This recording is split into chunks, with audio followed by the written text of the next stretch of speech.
खेपरो में government boys campus high school बका मोहम्मद हालीपोटो में मेहरान टीवी जे लानिल पढ़ो लिखो हुनर सिखो नशो छॾियो सिंध सवार जे सिरे हेठि सकाफ़ती प्रोग्राम मुनक़िद कयो पियो। प्रोग्राम में शागिर्दनि सिंध जी तहज़ीब तारीख़ ॿोली ऐं सकाफ़त ते बहितरीन तक़रीरूं कयूं ऐं शाह अब्दुल लतीफ़ भिटाई जी शाइरी पेश करे माहौल खे मचाए छॾियो। शागिर्दनि सकाफ़ती गीतनि ते रक़्स करे प्रोग्राम खे चार चंड लगाए छॾिया।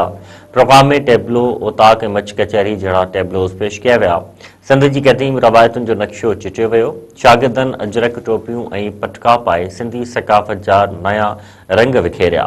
प्रोग्राम में हाजी हालीपोटो, डॉक्टर कमाल हालीपोटो, मियां मोहम्मद हालीपोटो, बहावल राजड़, हाजी दाइमुद्दीन दर्स ऐं ॿियनि नौजवाननि तइलीमदाननि चेतन कुमार भील समेत स्कूल हेडमास्टर अयाज़ अली हिंगोर जो उस्तादनि ऐं वालिदैन वॾे अंग में शिरकत कई।